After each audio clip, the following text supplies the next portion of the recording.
ప్రతిదినం ప్రభు సన్నిధి. Praise the Lord. బాగున్నారా? మీరు బాగుండాలని ప్రతినిత్యం ప్రార్థిస్తూ ప్రభుని స్తుతిస్తూ ఉన్నాం పిల్లల. మరి జీసస్ ఆశీర్వాద మినిస్ట్రీ తరపున ప్రభు యేసుక్రీస్తు నామంలో మీ అందరికీ శుభాభివందనాలు, దేవునికి స్తోత్రాలు. సంతోషకరం. ఈ పూట దేవుని వాగ్దాన మాటతో మీ ముందుకు రావటం జరిగిందని. ఏమిటి ఈ పూట దేవుని మాట అంటే? చూడండి, దేవుని పరిశుద్ధ గ్రంథంలో 72వ కీర్తనల గ్రంథము మొదటి వాక్యం చదువుతున్నాను. అక్కడ ఇలా రాయబడింది పిల్లరా. దేవా, రాజునకు నీ న్యాయ విధులను, రాజు కుమారునికి నీ నీతిని తెలియజేయము. నీ నీతిని బట్టి నీ ప్రజలకు, న్యాయ విధిని బట్టి శ్రమ నొందిన నీ వారికి అతడు న్యాయము తీర్చును. పిల్లరా, ఓ ఉన్నతమైన మాటే, ఓ గొప్ప ఆలోచించాల్సిన మాటే ఈ పూట కూడా దేవుడు మనకి సెలవిచ్చాడు. ఏంటి ఆ మాట అని మనం చూసినప్పుడు, దేవా రాజునకు, ఎవరా రాజు? సొలొమోను రాజు గారు. చూడండి, ఈ సొలొమోను రాజు గారు రాసిన ఈ కీర్తనలో దేవునితో మాట్లాడుతున్నాడు. ఆయన రాజుగా ఉన్నప్పుడు ఏంటి విశేషాలు, ఎలా పరిపాలించాలి, ఇవన్నీ మనందరికీ బైబిల్ గ్రంథంలో మనం చదువుతూ ఉంటాం, చూస్తూ ఉంటాం. అయితే ఏడన్న మాట ఏంటంటే, దేవా రాజునకు నీ న్యాయ విధులను, రాజు కుమారునికి నీ నీతిని తెలియజేయము. నీ నీతిని బట్టి నీ ప్రజలకు, న్యాయ విధిని బట్టి శ్రమ నొందిన నీ వారిని అతడు న్యాయము తీర్చును. ఇక్కడ రాజు అంటే ఎవరు? సొలొమోను రాజు గారు. అయితే రాజు కుమారుడు అంటే కూడా సొలొమోను రాజే. దావీదు రాజు గారి కుమారుడు సొలొమోను రాజు.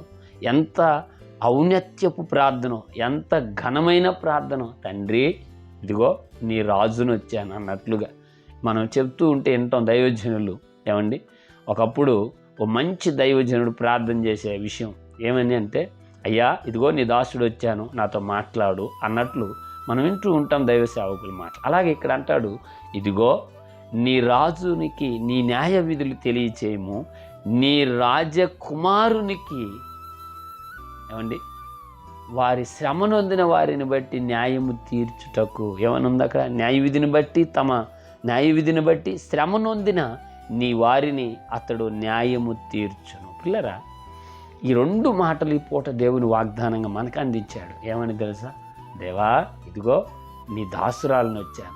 అయ్యా రాజా, ఇదిగో నీ దాసురాలను, నీ దాసుడును లేదా నీ కుమార్తెను వచ్చాను. అయ్యా ఇదిగో నేను నీ యవ్వనస్తుడును వచ్చాను.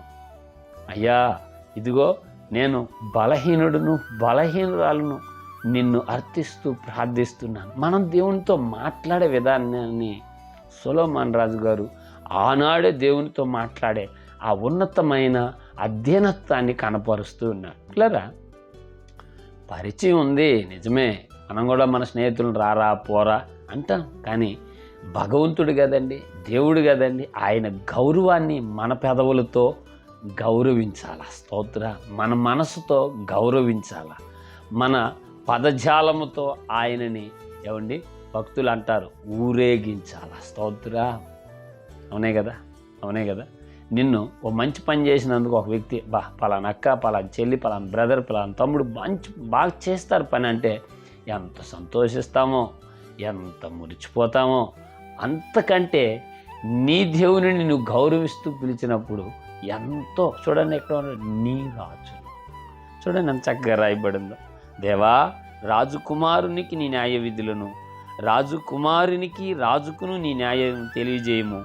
నీ నీతిని బట్టి నీ ప్రజలకు, న్యాయ విధిని బట్టి శ్రమ నొందిన నీ వారిని అతడు న్యాయము తీర్చును.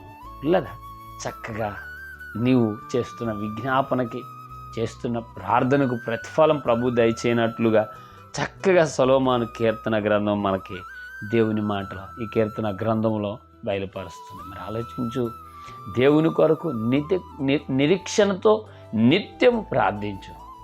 ఆ ప్రార్థన ద్వారా ప్రతిఫలం ప్రభు నీకు దయచేయగాక. ఆమేన్. ఆలోచించి ప్రార్థిద్దాం.